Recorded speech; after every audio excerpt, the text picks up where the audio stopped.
Ya, assalamualaikum warahmatullahi wabarakatuh.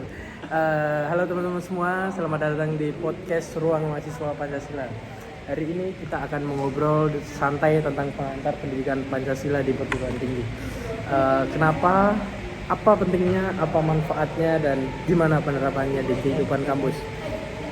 Di sini saya tidak hanya sekedar cuma saya sendiri. Di sini saya ada 3 narasumber, yaitu yang di sebelah kanan saya Rehan Amung Prayoga. Saya Tani Nidatur Asif. Saya Rian Engga Kurniawan. Halo semuanya, langsung saja kita mulai di sini ya. Mungkin saya mau tanya dulu sama Mas Raihan. Oke. Mungkin kamu bisa jelasin dulu ya, sebenarnya apa sih yang dimaksud dengan pendidikan Pancasila di perguruan tinggi itu? Oke. Jadi gini, pendidikan Pancasila itu adalah mata kuliah wajib yang berfungsi menanamkan nilai-nilai dasar Pancasila kepada mahasiswa. Tujuannya bukan cuma kita hafal Pancasila aja, 5 Pancasila, tapi supaya kita bisa menerapkan dalam kehidupan sehari-hari, baik di kampus, masyarakat, dan dunia kerja, Mas. Gitu. Menarik banget ya teman-teman. Jadi cuma bukan teori aja ya? Ya betul, bukan cuma teori. Di perguruan tinggi, pendidikan ini membantu kita untuk membangun karakter dan mempunyai integritas, toleransi, tanggung jawab, dan semangat kebangsaan, Mas. Gitu. Wah, kalau semua mahasiswa paham itu, mungkin kampus bisa lebih harmonis ya Mas ya? Jelas dong, Mas, pasti bisa harmonis. Sekarang Mas Rosid nih, bisa nggak ceritain nilai-nilai dasar apa saja yang diajarkan lewat Pancasila tuh? Oh, tentu saja. Jadi di dalam Pancasila ada 5 sila yang masing-masing punya makna mendalam. Yang pertama, ketuhanan yang Maha Esa. Itu mempunyai makna kita diajarkan untuk menghargai perbedaan keyakinan. Terus adapun sila kedua, kemanusiaan yang adil dan beradab.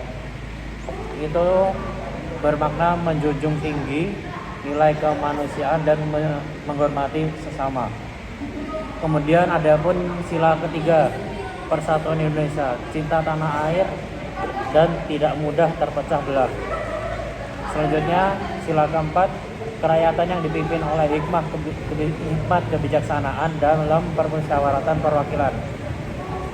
Dalam sila keempat ini bermakna kita belajar berdemokrasi dengan bermusyawarah.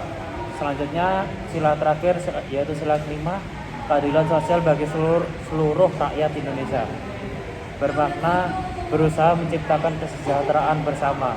Wow, Mas Rosid, kalau di kehidupan kampus tuh contoh nyata ya? Contoh nyatanya itu seperti apa ya? Misalnya saat kita kerja kelompok lintas jurusan, walaupun beda pendapat, kita tetap musyawarah, tidak memaksakan kehendak, atau saat ada teman kesulitan biaya kuliah, kita bantu lewat penggalangan dana. Itu semua bentuk penerapan nilai-nilai Pancasila. Itu Mas. Cukup ini ya, berarti nilai-nilai Pancasila di kehidupan kampus ini. Mungkin aku mau tanya nih sekarang buat Mas Rian. Sekarang banyak nih yang bilang nilai Pancasila itu mulai luntur di kalangan muda. Menurut Mas Rian sendiri itu benar gak sih itu? Menurut saya itu sebagiannya iya Mas, karena pengaruh globalisasi dan juga sosial media, banyak mahasiswa yang lebih memilih untuk individualis. Ada juga yang gampang termakan hoax atau ujaran kebencian. Nah, itu bahaya banget ya Mas ya? Makanya penting banget pendidikan Pancasila di kampus, biar kita bisa berpikir kritis dan tetap berpegang pada nilai-nilai bangsa di tengah arus modernisasi, Mas. Setuju sih, kadang kita lupa jadi mahasiswa bukan cuma soal akademik tapi juga moral ya. Sekarang saya mau tanya sama Mas Rian dulu lagi deh. Kira-kira contoh nyata penerapan Pancasila di kehidupan kampus itu seperti apa sih? Contoh nyata penerapan Pancasila di kehidupan kampus ya Mas, itu ada banyak banget Mas. Misalnya apa ini Mas? Waktu kita ada kegiatan sosial, bakti sosial di desa sekitar kampus, kita melatih nilai gotong royong dan kepedulian sosial.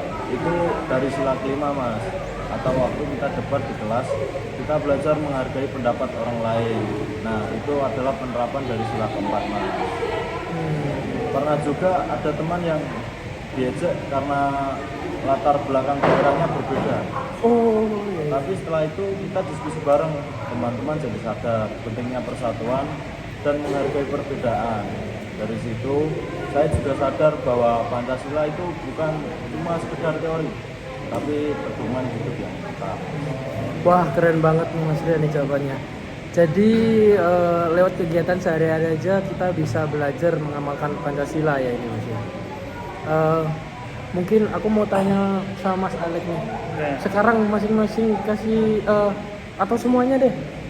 Masing-masing kasih satu pesan singkat tentang makna Pancasila buat mahasiswa zaman sekarang. Mungkin dari Mas Raihan dulu. Oke, kalau menurut saya ya Mas Adam, Pancasila itu adalah fondasi karakter kita. Kalau kita lepas dari nilai-nilainya, bangsa ini akan kehilangan jati diri. Gitu. Pesan-pesan yang sangat bagus ya. Saya mau tanya lagi, mungkin pesan-pesan dari Mas El Tanin buat temen-temen nih. Ya dari saya cuma satu pesan, sebagai mahasiswa kita harus jadi contoh, berpikir kritis tapi tetap santun dan menghargai perbedaan. Bagus juga. Mungkin dari Mas Rian ada pesan-pesannya? Nah, Pancasila itu mulai dari hal kecil, Mas. Misalnya disiplin, jujur, saling bantu teman, dan peduli terhadap lingkungan. Itu semua bagian dari nilai Pancasila. Begitu, Mas. Dan ini dari saya ya. Semoga kita semua bisa jadi generasi yang bukan hanya paham Pancasila, tapi juga menghidupi Pancasila dalam setiap langkahnya. Terima kasih yang sudah mendengarkan podcast kami hari ini. Semoga obrolan bermanfaat dan bisa menginspirasi untuk teman-teman yang menerapkan nilai-nilai Pancasila di kehidupan kampus. Saya berterima kasih kepada Mas Raihan, Sama-sama Mas Adam. Mas Elgadin, Mas Rian buat waktunya meluangkan podcast hari ini ya. Oke, siap. Ya mungkin itu saja. Bila ada salah kata saya maaf. Bila tifut walidaya. Wassalamualaikum warahmatullahi wabarakatuh. Waalaikumsalam warahmatullahi wabarakatuh. Bye bye.